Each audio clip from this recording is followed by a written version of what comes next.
नमस्कार, स्वागत है आप सभी का टारगेट यूपीएससी हिंदी प्लेटफॉर्म पर। आज हम मई के महीने की पार्ट 3 देखेंगे करंट अफेयर का। पिछले 2 वीडियो हम करंट अफेयर के बना चुके हैं। अगर किसी भी स्टूडेंट ने पुराने वीडियो नहीं देखे हैं 2 मई के महीने के, तो वो इम्पोर्टेंट है, वो आप देखें ज़रूर, जिससे आपके जो भी कॉन्सेप्ट है वो क्लियर हो जाएंगे। और ये मैं आज आप थर्ड वीडियो बनाने जा रहा हूँ, जो आप सभी लोग इसको देख रहे हैं यूट्यूब पर। आप सभी से मेरा ये निवेदन है कि अगर वीडियो आपको पहले पूरा देखना है, वीडियो को स्किप नहीं करना है, ठीक है। कंप्लीट वीडियो देखेंगे तभी आप इसमें कुछ समझ पाएंगे। तो आज के इस टॉपिक में हम बात करने वाले हैं अफ्रीकन स्वाइन फीवर के बारे में। अभी हाल ही में आपने देखा होगा कोरोना वायरस के बीच असम में कुछ इस तरह की गतिविधियां देखी गई हैं। यहाँ पर की जो सुअर हैं उनमें एक इस तरह का वायरस पाया गया है जिसको अफ्रीकन स्वाइन फीवर कहते हैं, जिससे उनकी मृत्यु होने लगी है। तो इस तरह का एक खतरा कोरोना वायरस के बीच असम में बन गया है। यहाँ पॉइंट बाय पॉइंट हम इसको समझाते जाएंगे। इसमें क्या लिखा है, एएसएफ। एएसएफ का मतलब है असम वो अफ्रीकन स्वाइन फीवर। पूर्वी असम के दिसंबर और नवंबर के महीने में 2019 में अरुणाचल प्रदेश सीमा पर लगे चीन के इलाके से इस तरह के वायरस को देखा गया था, जिसमें 2500 सूअरों की मौत हो चुकी थी। इस तरह का मतलब को अभी हाल ही में कोरोना के बीच असम में भी देखा गया है। पूरे नॉर्थ ईस्ट में लगभग इस क्षेत्र में 20 लाख से ज़्यादा लोग सूअरों का पालन करते हैं। इससे काफ़ी चिंता है उन लोगों के बीच में। तो इसमें लिखा है कि एएसएफ घरेलू और जंगली सूअरों में होने वाली अत्यधिक संक्रमित रक्त स्रावी वायरस यानी कि बीमारी है। यह है एस्फेर विरिडे परिवार के डीएनए वायरस के कारण होता है, यानी कि डीएनए से जुड़ा हुआ है। इसको आपको मेन पॉइंट जो देखना है वो क्या है कि ये डीएनए से जुड़ा हुआ वायरस है। इसके लक्षण समान होते हैं, क्लासिकल स्वाइन फीवर के जैसे होते हैं, और बिल्कुल एक दूसरे से कैसे होते हैं, असंभित होते हैं। तो ये अभी तक इसका कोई टीका नहीं बना है, और ये सबसे अच्छी बात इसकी ये है कि ये जानवरों से ह्यूमंस में नहीं फैलती है। तो आई होप कि आपको ये समझ में आया होगा अफ्रीकन स्वाइन फीवर। अब नेक्स्ट टॉपिक हम इसमें देखते हैं कि ये है संसद सदस्य स्थानीय क्षेत्र विकास योजना। इसका मतलब क्या हुआ, member of parliament local area development scheme, जिसको एमपी लेड कहते हैं।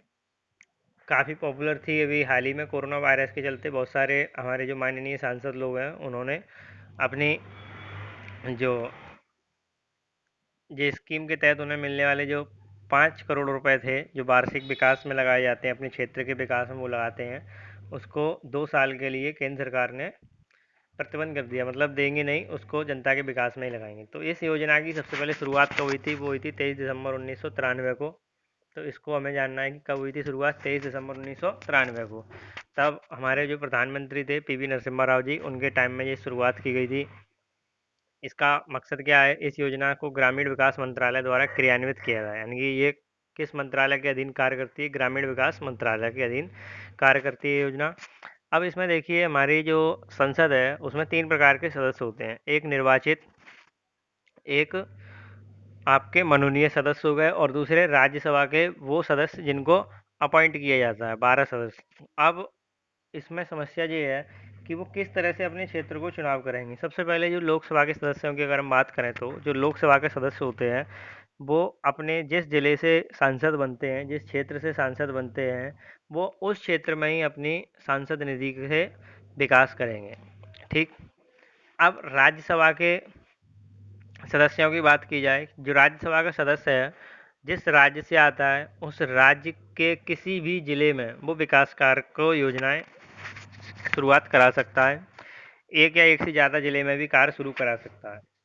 अब बात उनकी करनी है जो मनोनीत किए जाते हैं। मनोनीत किए जाते हैं का मतलब है, जैसे कि मान के चलिए कि जो सचिन तेंदुलकर जी हैं उनको राज्यसभा में मनोनीत किया गया। अब वो किस क्षेत्र में अपना विकास करेंगे, तो उनके सामने ये ऑप्शन रहता है कि पूरे देश में, ठीक है, पूरे देश में किसी एक जिले को या एक से अधिक जिले को वो चुन सकते हैं और विकास के लिए मनोनी अपना पैसा उसमें लगा सकते हैं। वर्तमान में ये 5 करोड़ रुपए दिए जाते हैं 1998 सबसे पहले जब 1993 में इसकी शुरुआत की गई थी तो उसके तहत इसमें 5 लाख रुपए के आसपास दिए जाते थे। फिर इसको 1998 में 2 करोड़ किया गया और 2011 में इसको उठाकर 5 करोड़ कर दिया गया। इसके इम्पोर्टेंट पॉइंट ये हैं जो हमें समझने। इस योजना के तहत संसद सदस्य को अनुसूचित जाति क्षेत्र में प्रतिवर्ष 15% और अनुसूचित जनजाति क्षेत्र में 7.5% विकास कार्यों की अनुशंसा करनी होती है। ये तो मस्ट है। इसके बाद संसद सदस्य स्थानीय क्षेत्र विकास योजना का विलय मनरेगा में भी हो सकता है और खेलो इंडिया में भी हो सकता है, यानी कि इसके तहत इन दो योजनाओं को भी क्रियान्वित किया जा सकता है। स्कूल की लाइब्रेरी हो गई, उसके लिए 22 लाख रुपए की धनराशि दे सकते हैं जो भी सरकारी स्कूल हैं उनके लिए।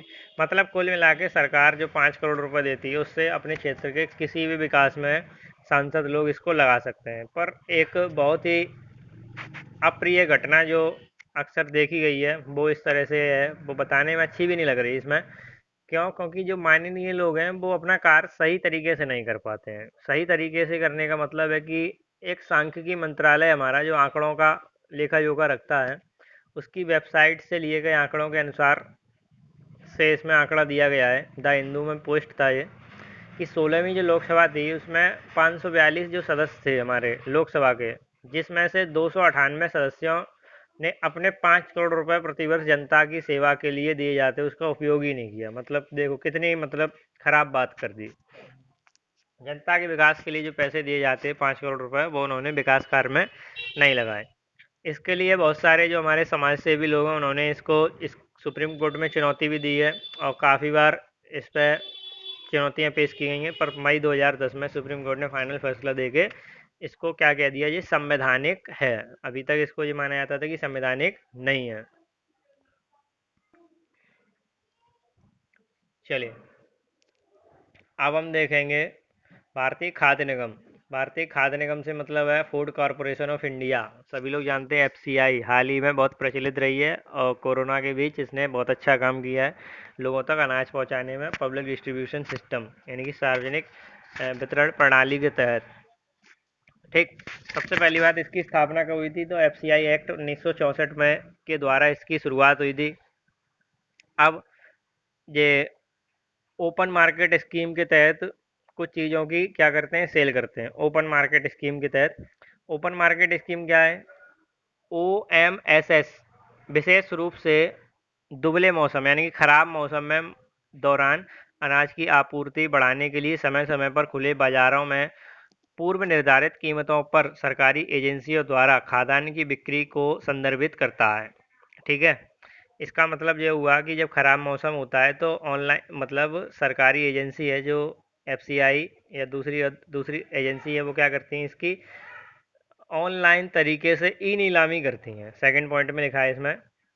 इसके बाद एफसीआई कमोडिटी एक्सचेंज और इसके बाद लिखा है NCDEX national commodity and derivative exchange limited के मंच का उपयोग करते खुले बाजार में इस योजना का लाभ संरचना के लिए एक साप्ताहिक नीलामी का आयोजन होता है। मतलब ओपन मार्केट स्कीम एक ऐसी योजना है जिसके तहत चाहे सरकारी कंपनी खरीदे, चाहे प्राइवेट कंपनी खरीदे, चाहे कोई राज्य खरीदे, चाहे कोई अदर कोई कंपनी खरीदे, उसकी नीलामी की जाती है। किसकी? अनाज की। कौन करता है? कि मार्केटिंग कंपनियां जो काम करती हैं कॉर्पोरेट, जैसे एफसीआई हो गया, नाफेड हो गया, इस तरह की जो कंपनियां हैं वो बिक्री में भाग लेती हैं। ठीक है, तो इस तरह से यहाँ से लोग चीज़ें खरीद सकते हैं एफसीआई के द्वारा डायरेक्ट। अगर एफसीआई कहीं नहीं पहुँच पा रही तो कुछ प्राइवेट संस्था एनजीओ वगैरह इस चीज़ को खरीदें और लोगों तक पहुँचाएं। अब किसान उत्पाद संगठन है, इसको कहते हैं फार्मर प्रोड्यूस ऑर्गेनाइजेशन। इसकी शुरुआत प्रधानमंत्री नरेंद्र मोदी जी ने इसी साल फरवरी में की थी उत्तर प्रदेश के चित्रकूट से, जिसमें 10,000 किसान निर्माता संगठनों का शुभारंभ किया गया था। इस निर्माता संगठन यह एक निर्माता संगठन है जहाँ किसान सदस्य, मतलब इसके जो सदस्य हैं वो किसान होते हैं, छोटे किसान होते हैं जो मतलब जिनके पास 1 हेक्टेयर से भी कम ज़मीन होती है, जिनको सीमांत किसान कहते हैं। और ये एक जो संस्था है FPO वो रजिस्टर्ड है।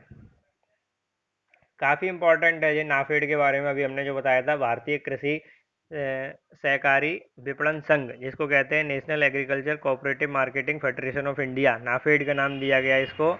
इसकी स्थापना जो होती है वर्ष 1958 में होती है। ठीक है, नाफेड की स्थापना 2 अक्टूबर 1958 को की गई थी। विपणन, विपणन का मतलब होता है मार्केटिंग। इसमें लिखा है national agricultural cooperative marketing federation. Marketing federation यानी कि आपकी जो फसल है उसके प्रचार के लिए, मार्केटिंग के लिए ये काम एजेंसी काम करती है। एफसीआई का काम है चीज़ों को खरीदना, इसका काम है मार्केटिंग करना।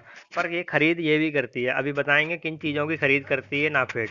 ठीक है, national agriculture cooperative federation marketing federation of India limited, NAFED Bharat सरकार के कृषि कार्यक्रम के अधीन भारत में कृषि उपज के लिए विपणन सहकारी समितियों का एक शीर्ष संगठन है। कैसा संगठन है? शीर्ष, यानी कि सबसे उच्च लेवल का संगठन है जो मार्केटिंग में हेल्प करता है। 2 अक्टूबर 1958 को इसकी शुरुआत हुई थी। यह multi state cooperative society act के तहत पंजीकृत है। किस एक्ट के तहत? मतलब कोऑपरेटिव सोसाइटी एक्ट जो है उसके तहत इसका रजिस्ट्रेशन किया गया। नाफेड अब भारत के कृषि उत्पादों के लिए एक बड़ी खरीद के साथ साथ विपणन एजेंसी में से एक है। विपणन एजेंसी का मतलब होता है मार्केटिंग एजेंसी भी। इसका मुख्यालय नई दिल्ली है। नाफेड ग्रीन ऑपरेशन के तहत मूल्य स्थिरीकरण उपायों को लागू करने वाली नोडल एजेंसी है।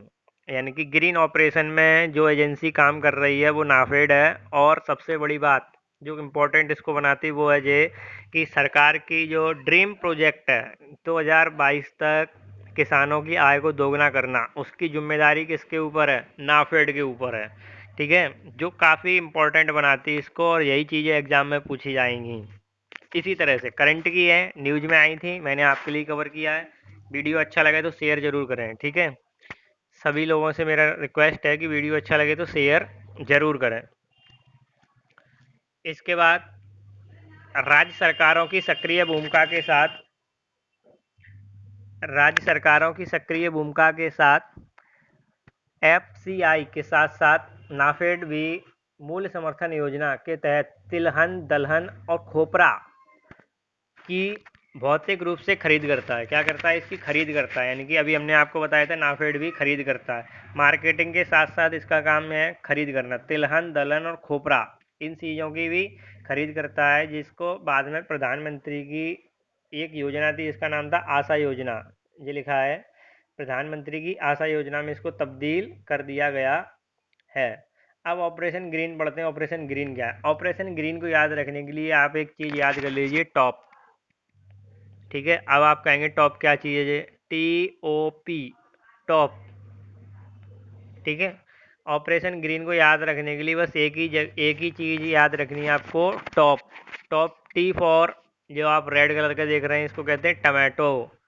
O for J dark red colour का आप देख रहे हैं जिसको कहते हैं onion. And P for potato. ठीक है, ऑपरेशन ग्रीन में इन 3 फसलों की जो प्राइस है उसको स्थिर बनाना है। यही ऑपरेशन ग्रीन है। इसका काम है, ये कौन देखता है? नाफेड देखती है।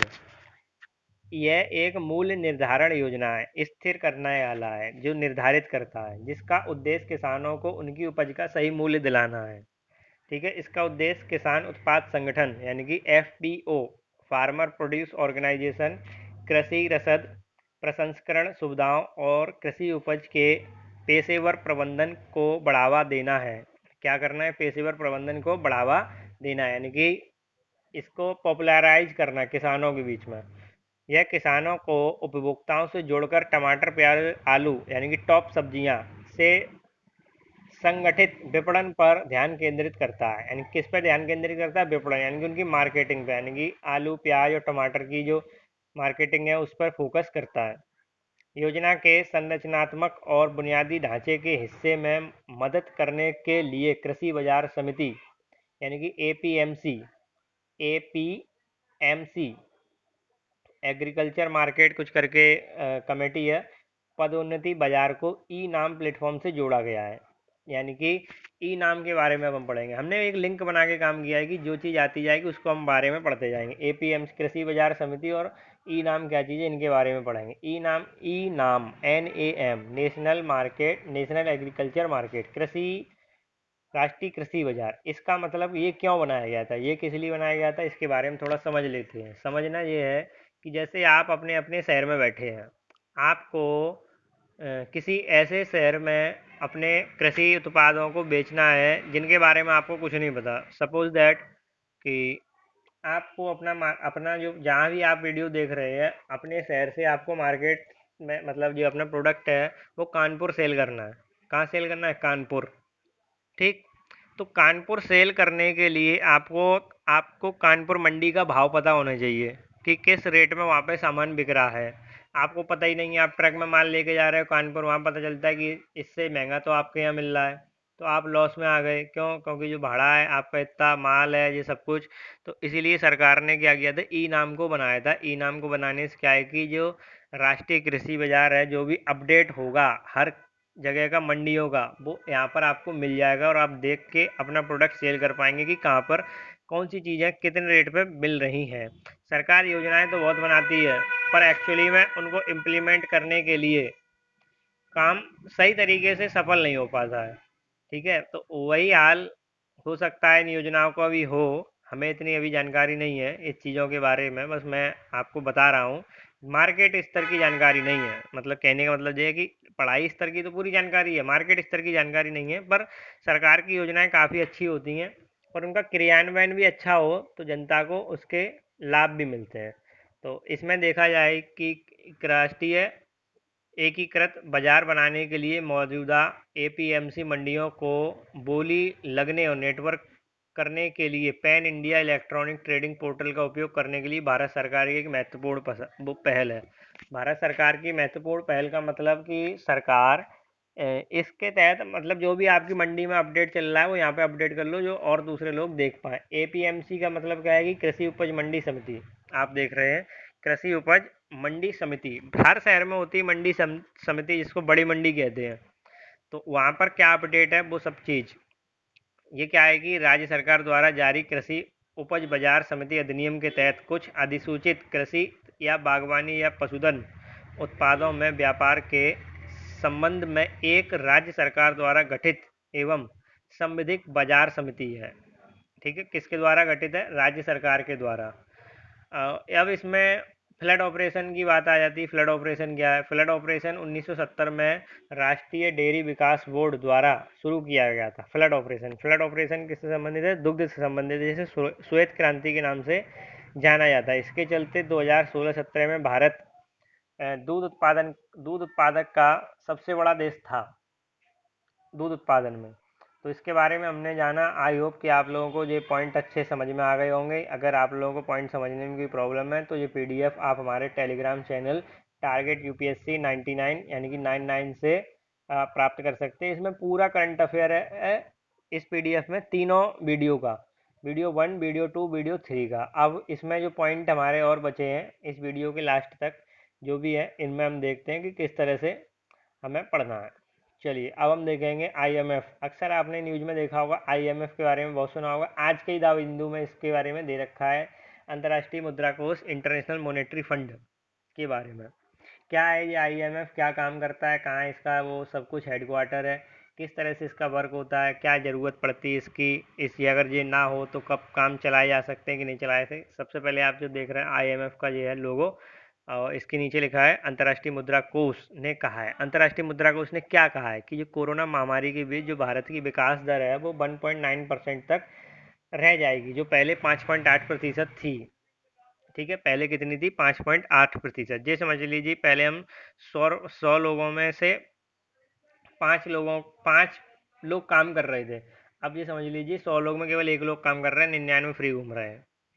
ठीक है, तो ये क्या है? विकास दर, भारत की वृद्धि दर, जिसको हम कह सकते हैं। IMF ने ये किया है। IMF में कितने सदस्य देश हैं वो यहाँ पर 187 लिखा है। IMF भी इस बात में कंफ्यूज है कि हमारे कितने सदस्य देश हैं।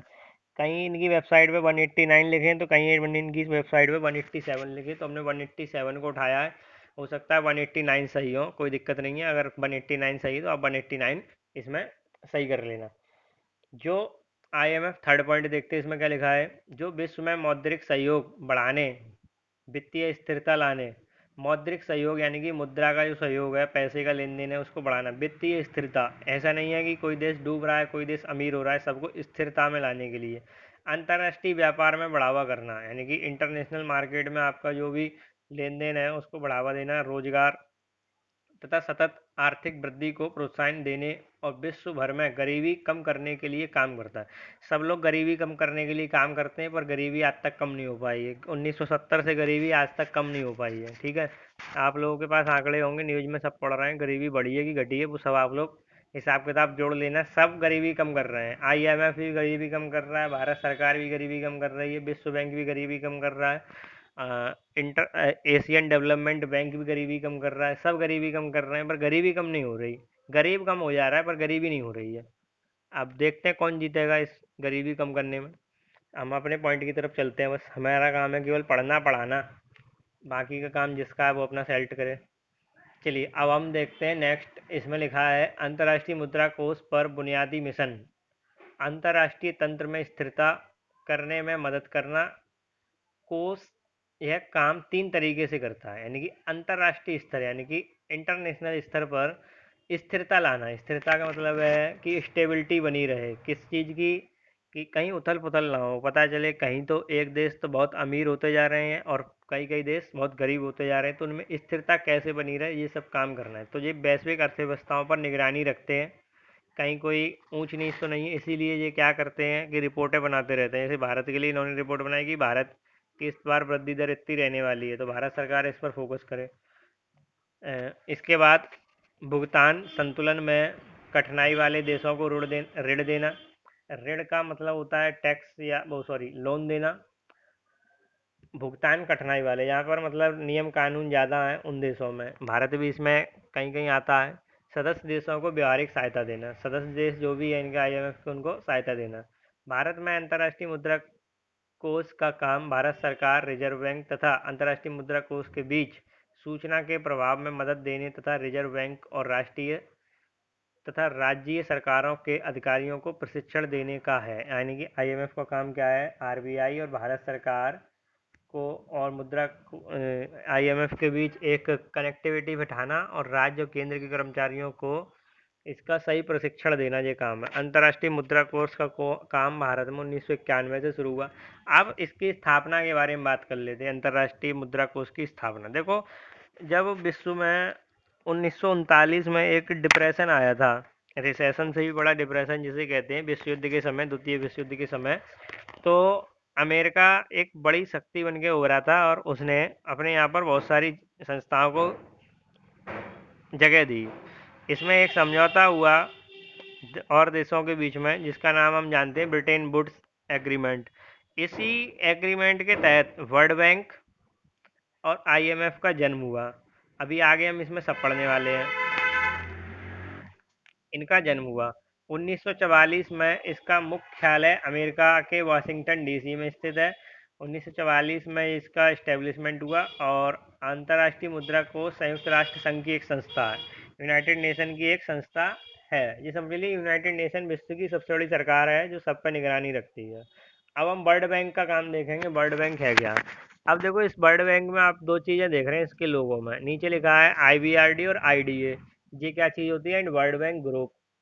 ये सब कुछ अब हम देखने वाले हैं एकदम डिटेल में। डिटेल से मतलब है कि जैसे आप वर्ल्ड बैंक के बारे में समझ रहे हो, जैसे आप जानते हो कि आपकी अपनी जो बैंक हैं, रिजर्व बैंक है, PNB है, SBI है, OBC है, जो कुछ भी है, ये सब बैंक हैं। हम वर्ल्ड बैंक को जनरली इसी तरह से, ज़्यादातर बच्चे वर्ल्ड बैंक को इसी तरह से समझते हैं। ज़्यादातर, हम ये नहीं कह रहे हैं कि सभी बच्चे, ज़्यादातर बच्चे, अधिकतर जो तैयारी मतलब थोड़ा लाइटली करते हैं वो इस तरह से करते हैं, और जो डीपली करते हैं वो एकदम डिटेल में जाके समझते हैं।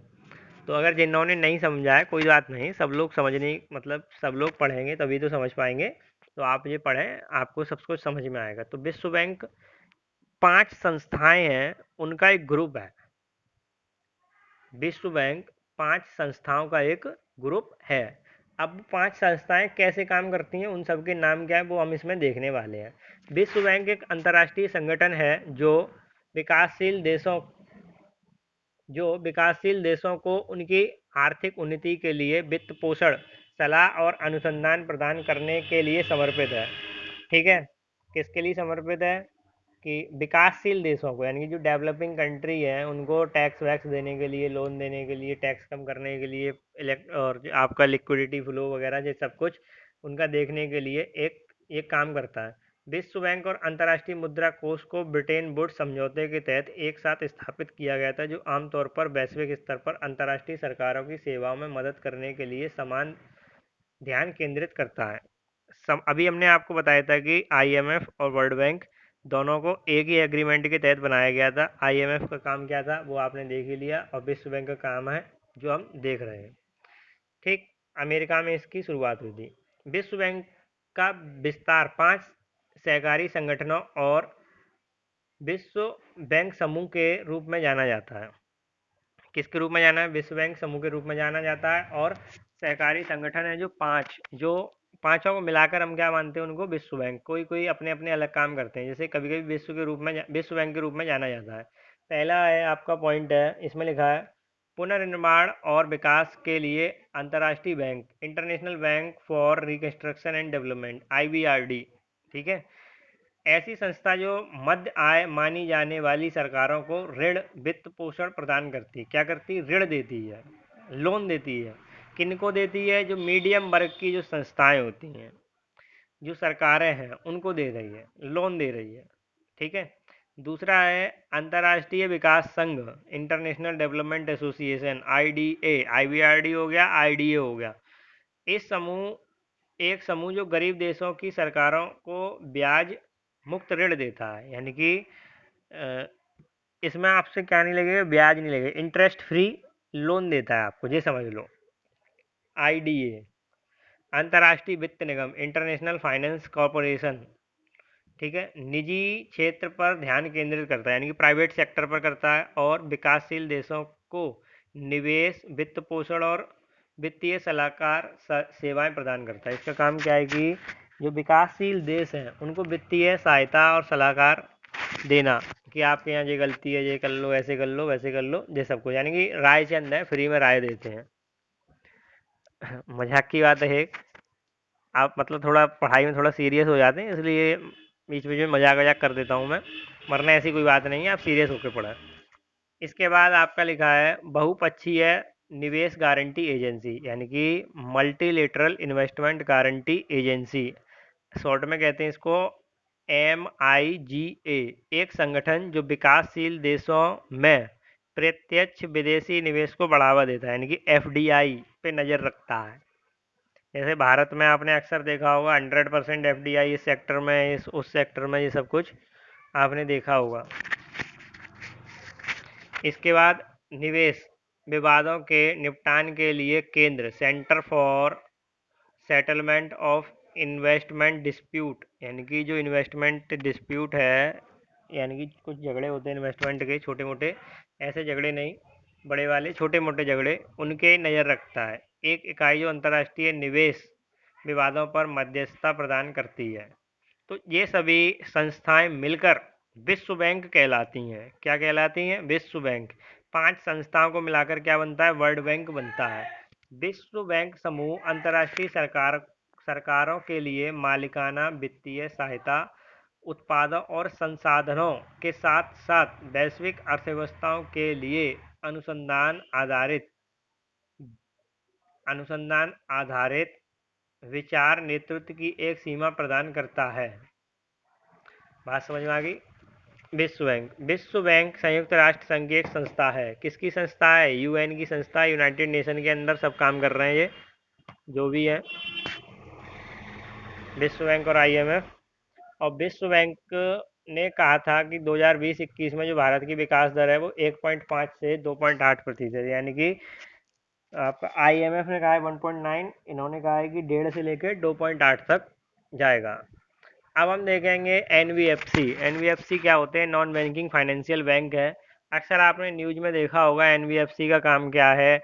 बहुत बार NBFC घाटे में जा रहे हैं, NBFC ये कर रहे हैं, NBFC को कर रहे हैं। UPSC में भी इवन इस पे ऊपर क्वेश्चन आए हैं NBFC के ऊपर, इकोनॉमी में बहुत क्वेश्चन पूछे जाते हैं, बार बार इस पर पूछे जाते हैं NBFC पे। तो हमने सोचा आपके लिए इसके NBFC और छोटे वाले और इंस्टीट्यूट जो हैं उनके ऊपर एक वीडियो बनाया जाए। एनबीएफसी एक गैर वित्तीय कंपनी है। भारत में कंपनी अधिनियम 2013 के तहत पंजीकृत कंपनी है। पहला पॉइंट, ऋण और अग्रिम शेयरों, स्टॉक, बॉन्ड, किराया खरीद, बीमा व्यवसाय या चिटफंड व्यवसाय के अधिग्रहण में लगे हुए हैं। यानी कि किस में काम करते हैं? शेयर में, बॉन्ड में, किराया खरीद, बीमा और चिटफंड, मतलब इस तरह की व्यवसाय में जो लगे हुए हैं। एग्रीकल्चर से, जमीनी स्तर पर जो किसी भी चीज़ से नहीं लगे होंगे। उद्योग से, खरीद बिक्री से, सेवा से, अचल संपत्ति के लेन देन, निर्माण से, इन सब से किसी से नहीं लगेंगे। इसका जो निर्माण है वो किस में किया गया है? वो आरबीआई अधिनियम 1934 अध्याय 3 पार्ट बी के तहत इसको किया गया है एक्टिवेट।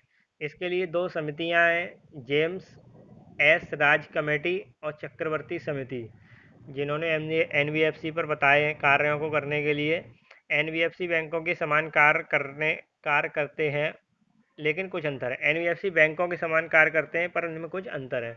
बैंक लाइसेंस के बिना कोई भी बैंकिंग सेवाएं प्रदान करता है, यानी कि बिना बैंक के होते हुए बैंकिंग सेवाएं देता है। पर कैसी बैंकिंग सेवाएं? आप सोचें इसमें पैसे इसे निकाल रहे हैं, जमा करते हैं, डीडी चेक वगैरह ये सब बनवा लें, नहीं, ये कुछ नहीं बनेगा इसमें। एनबीएफसी डिमांड डिपॉजिट स्वीकार ही नहीं करता। एक एनबीएफसी भुगतान और निपटान प्रणाली का हिस्सा नहीं है, यानी कि यहाँ लेन देन नहीं हो सकता। एक एनबीएफसी स्वयं पर आधारित चेक जारी नहीं कर सकता, यानी कि ये अपने नाम से चेक जारी नहीं कर सकता। ऐसे एसबीआई का या पीएनबी का आपके पास चेक है, ऐसे ये सब चेक जारी नहीं किए जा सकते। बैंकों के विपरीत जमा, बीमा और क्रेडिट गारंटी निगम की जमा बीमा सुविधा एनबीएफसी जमाकर्ताओं के लिए उपलब्ध नहीं है, यानी कि यहाँ जमा नहीं किए जा सकते पैसे, ना गारंटी, क्रेडिट गारंटी निगम की कोई वो है इसमें ज़रूरत। रिजर्व अनुपात, यानी कि जो बैंकों के लिए होते हैं सीआरआर और एसएलआर, इसके एनबीएफसी में इसकी कोई आवश्यकता नहीं है। एनबीएफसी मुख्य रूप से कृषि उद्योग गतिविधियां, बिक्री, खरीद, अचल संपत्ति के निर्माण में लिप्त नहीं हो सकता। 100% तक विदेशी निवेश की अनुमति, यानी कि 100% इसमें क्या लगाई जा सकती है? एफडीआई। 100% एफडीआई लगाई जा सकती है। एनबीएफसी वित्तीय निकाय और मनी हैंडिंग में काम करता है। ठीक है, वित्तीय निकाय और मनी हैंडिंग में काम करता है। कौन? एनबीएफसी। देखिए, आगे बढ़ने से पहले मैं आपको कुछ इन्फॉर्मेशन देना चाहता हूँ इस वीडियो के माध्यम से, कि ये हमारा एक ऐप है जिसका नाम है टारगेट यूपीएससी हिंदी। ठीक है, प्ले स्टोर पे अपलोड कर दिया गया है। इस ऐप को आप ज़्यादा से ज़्यादा डाउनलोड करें। यहाँ आप बहुत सारी कंटेंट आपको मिलेगा यूपीएससी से रिलेटेड, वो भी हिंदी में मिलेगा। ठीक है, सबसे पहली बात है, इसका जो नाम का पीछे टाइटल है जो हिंदी, वो इस ऐप की स्पेशलिटी है। जो कुछ भी यूपीएससी का कंटेंट होगा वो सब कुछ हिंदी में होगा। इसमें क्विज भी है, सब कुछ इसमें दे रखा है। तो आप, मतलब इंस्टॉल मैं कर चुका हूँ। आप प्ले स्टोर पर जाएंगे, सर्च करेंगे टारगेट यूपीएससी हिंदी। इस तरह से आप यूपीएससी गए, यहाँ पर आपने सर्च किया टारगेट यूपीएससी हिंदी। तो आप जैसे ही सर्च करते हैं तो सबसे पहले आपको अदर टू ऐप का ऑप्शन मिलेगा। थर्ड ऑप्शन आपको टारगेट हमारा मिलेगा, टारगेट यूपीएससी हिंदी। यहाँ से आप क्लिक करके आप ऐप को डाउनलोड कर सकते हैं। डाउनलोड करने के बाद आप अपने मोबाइल में इसको इंस्टॉल कराएं। इसमें लॉगिन आईडी, पासवर्ड जो कुछ भी पूछा जाएगा वो आप दें। पहली बात, आप ऐप को अनइंस्टॉल ना करें। अनइंस्टॉल क्यों ना करें? क्योंकि अभी देखिए इसमें जो कंटेंट है वो ज़्यादा नहीं है, मैं आपको पहले बता रहा हूँ। अभी कंटेंट कम है, पर डे इसमें कुछ ना कुछ अपडेट किया जाता है जो आपकी एजुकेशन से रिलेटेड काफ़ी महत्वपूर्ण होता है, वो भी हिंदी में होता है कंटेंट। और इस ऐप को मतलब आप रेट भी कर सकते हैं यहाँ पर जाके, जिस तरह से कोई भुवनेश गुप्ता जी हैं, इन्होंने ये रेट किया है, तो इसी तरह से आप भी रेट करें इस तरह से ऐप को। ऐप में मतलब क्या क्या चीज़ें दे रखी हैं वो सब कुछ आप इन पिक्स के माध्यम से यहाँ पर देख पाएंगे। किस तरह से, मतलब ऐप में क्या क्या स्पेशलिटी है, इसमें मतलब न्यूज मिलेगा आपको, इस तरह से न्यूज है। टॉपिक कंटे स्पेसिफिक टॉपिक से है, मतलब सबसे बड़ी बात है कि जो न्यूज होगा आप उस पर माइक वाला बटन है, आप उसको टिक कर देंगे माइक पे, तो वो बोल के भी बताएगा आपको। वीडियो मिल जाएंगे आपको यूट्यूब के जितने भी हमारे वीडियो हैं, और इम्पोर्टेंट जो भी है राज्यसभा वगैरह, जो सब कुछ है इसमें बताया गया है। तो आप इसको रेट भी करें और डाउनलोड करें ऐप को। अगर और इसके साथ साथ आप इसमें क्विज भी कर सकते हैं, ठीक है। क्विज भी इसमें दे रखा है। शेयर जरूर करें इसके लिंक वगैरह, जो कुछ भी आप इसको ज़्यादा से ज़्यादा अपने फ्रेंड दोस्तों के साथ शेयर करें। ये इन्फॉर्मेशन थी आपको बताने के लिए टारगेट यूपीएससी हिंदी के ऐप के बारे में। चलिए अब हम अपने करंट अफेयर की तरफ चलते हैं। डाउनलोड जरूर करें, आप लोग सर्च में जाएं, टारगेट यूपीएससी हिंदी को लिखें और डाउनलोड करें। अब हम देखते हैं सूक्ष्म वित्त संस्था यानी कि माइक्रो फाइनेंस इंस्टीट्यूट जिनको कहा जाता है। इनका काम है कि जो छोटे व्यवसाय होते हैं उनको लोन वगैरह देना, प्रतिनिधियों को क्रेडिट और अन्य वित्तीय सेवाएं प्रदान करना। इस तरह से ये एक संगठन के रूप में कार्य करते हैं, छोटे संगठनों के रूप में ऋण देते हैं, बीमा जमा और अन्य सेवाओं की पेशकश करते हैं। ये सभी चीज़ें आपने इस वीडियो में देखी। तो ये आपका 2020 मई का करंट अफेयर का पार्ट 3 था। आई होप कि आपको अच्छा लगा होगा। ये पूरा करंट अफेयर था आपका 1 तारीख से लेके 7 मई तक का। अब आगे का जो पार्ट आपके आएंगे वो आप देख सकते हैं। अब आप देखिए कि 7 दिन का करंट अफेयर कितना हो गया, और अगर आपने इस चीज़ को अच्छे से नहीं पढ़ा होगा तो ये सब चीज़ आप भूल चुके होंगे। पिछले आगे जो भी मैंने आपको पढ़ाए थे, United states commission for international religious freedom काफ़ी इंपॉर्टेंट रहता है। पहले 3 पार्ट में आप सब कुछ देख चुके हैं, पूरी पीडीएफ ये है हमारी। तो आई होप कि आपको अच्छा लगा होगा। अगर अच्छा लगा हो तो शेयर जरूर करें, वीडियो को लाइक करें, सब्सक्राइब करें और चैनल को सब्सक्राइब जरूर करें, प्लस शेयर जरूर करें अपने दोस्तों के साथ, ठीक है। चलिए, थैंक यू।